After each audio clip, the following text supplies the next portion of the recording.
It began with a voice in the static, a distress call picked up by two American ships in the Straits of Malacca, June 1947. The message was broken, frantic. All officers, including captain, are dead, lying in chart room and on the bridge. Probably whole crew dead. A pause. Then, the final, chilling words that would echo into legend. I die. Then, silence. This is the story of the SS Ourang Medan, a ship that became a coffin, a mystery that became a curse. The American merchant ship, the Silver Star, responded immediately. They found the Dutch freighter Ourang Medan drifting listlessly in the calm sea. No signs of damage. No signals from the deck. An eerie, unnatural quiet. A boarding party climbed aboard. What they found was a scene from a nightmare. The entire crew was dead. Not just dead, frozen in poses of absolute terror. Their bodies were strewn across the deck, their faces locked in horrific screams, eyes wide open, staring at the sky. Even the ship's dog was found, lips pulled back in a permanent snarl. The officers were in the chart room, the captain on the bridge. It was as if death had swept through the ship in an instant, claiming every single soul at once. But here's what the official reports omitted.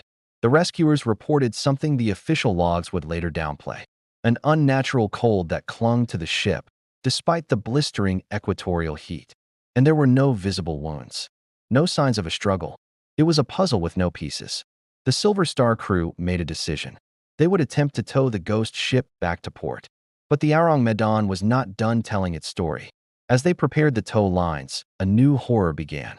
Thin, wisps of smoke started seeping from the hatches leading to the cargo hold. The rescue mission was about to become a race for survival. This is where the theories begin.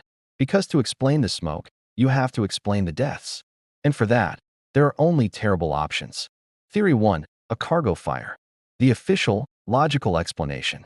The Ourang Medan was allegedly carrying a secret cargo of wartime chemicals, nitroglycerin or potassium cyanide. A leak could have created poisonous gas, causing mass suffocation and the frozen expressions of terror. But this theory has holes. Why was there no panic? Why were the crew not trying to escape? And what about the cold? This leads to Theory 2, a paranormal event. Survivors spoke of an oppressive feeling of dread on the ship. Some point to the region's history, suggesting an ancient curse or a malevolent spirit was unleashed. Could something have been sleeping in the hold? Something that woke up? And then there is the mini cliffhanger, the detail often forgotten. In the captain's hand, they found it, clutched so tightly they could barely pry it loose.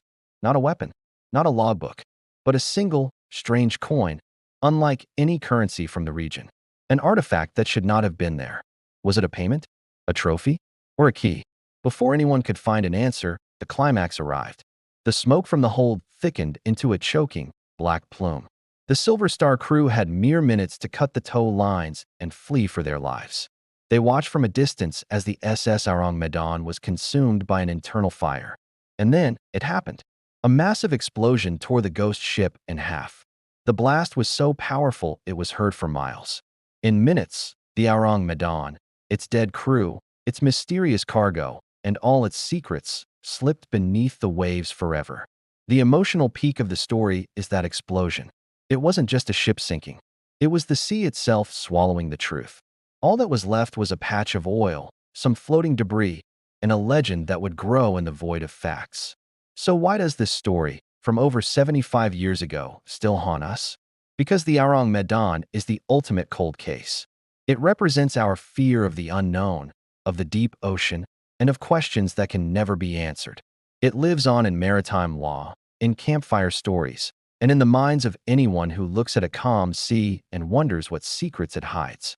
The story of the Ourang Medan is a reminder that some doors, once opened, should never have been crossed, and that the most terrifying phrase in any language is not, "I am here," but the one that started it all. I die.